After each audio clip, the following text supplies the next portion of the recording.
कतार में करीब 70 दिनों से 8 फॉर्मर नेवी ऑफिसर्स कैद हैं। कतर सरकार के उन्हें हिरासत में लिए जाने के बाद भारत की चिंताएं बढ़ गई हैं। नौसेना के 8 पूर्व जवानों को छुड़ाने के लिए इंडियन एम्बेसी लगातार प्रयास कर रहा है। इसी सिलसिले में एक वरिष्ठ अधिकारी को दोहा भी भेजा गया था, लेकिन अभी तक कोई ठोस नतीजा नहीं निकल सका है। इस बीच सोशल मीडिया पर पीएम नरेंद्र मोदी से जवानों को छुड़ाने के लिए तेजी से प्रयास करने की अपील की जा रही है। कतार में 70 दिनों से कैद 8 फॉर्मर नेवी ऑफिसर्स कब होंगे रिहा? कतार, दोहा में भारतीय नौसेना के 8 पूर्व अधिकारी हिरासत में, एक को राष्ट्रपति से मिल चुका है अवार्ड।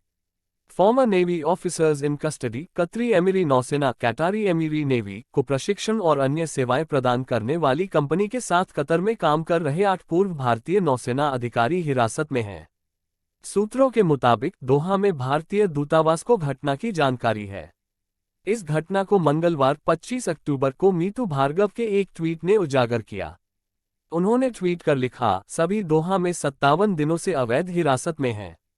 इस पोस्ट में प्रधानमंत्री और विदेश मंत्री एस जयशंकर, रक्षा मंत्री राजनाथ सिंह और पेट्रोलियम और प्राकृतिक गैस मंत्री हरदीप पुरी सहित कई मंत्रियों को टैग किया गया है। सुरक्षा से जुड़े काम करती है कंपनी। द इंडियन एक्सप्रेस की एक रिपोर्ट के मुताबिक पूर्व नौसेना अधिकारी Dehra global technologies and consultancy services नामक कंपनी में काम कर रहे थे।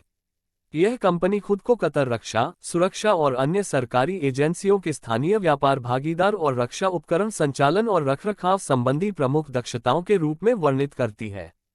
समूह के सीईओ खामिस अल अजमी रॉयल ओमान वायु सेना के एक सेवानिवृत्त स्क्वाड्रन लीडर हैं। पूर्णेदु तिवारी को राष्ट्रपति से मिला था सम्मान। मीडिया रिपोर्ट्स के मुताबिक हिरासत में लिए गए 8 भारतीयों में फम के प्रबंध निदेशक कमांडर पूर्णेदु तिवारी सेवानिवृत्त भी हैं। उन्हें भारत के तत्कालीन राष्ट्रपति रामनाथ कोविंद से 2019 में प्रवासी भारतीय सम्मान पुरस्कार मिला था। कंपनी की वेबसाइट पर उनकी प्रोफाइल कहती है कि जब उन्होंने भारतीय नौसेना में सेवा की तो उन्होंने एक माइनस्वीपर और एक बड़े युद्धपोत की कमान संभाली थी। हिरासत में क्यों है पूर्व नौसेना अधिकारी? फिलहाल अब तक इस बात की कोई जानकारी नहीं है कि उन्हें हिरासत में क्यों रखा गया है।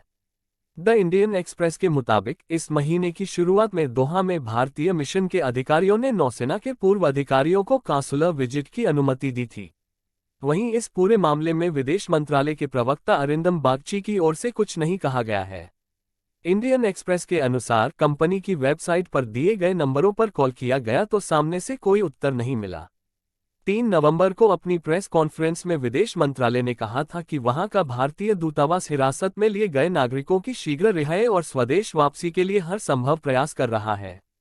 नौसेना के पूर्व अधिकारियों की हिरासत के बारे में खबरों को लेकर पूछे जाने पर विदेश मंत्रालय के प्रवक्ता अरिंदम बागची ने संवाददाता सम्मेलन में कहा, हम 8 भारतीय नागरिकों की हिरासत से अवगत हैं, जिनके बारे में हमें जानकारी मिली है कि कतर में एक निजी कंपनी के लिए काम कर रहे थे। उन्होंने कहा कि कतर में भारतीय दूतावास वहां के अधिकारियों के संपर्क में है और दूतावास के अधिकारियों ने हिरासत में लिए गए भारतीय नागरिकों तक राजनयिक पहुंच हासिल की है। वीडियो देखने के लिए धन्यवाद। Please like, subscribe and comment.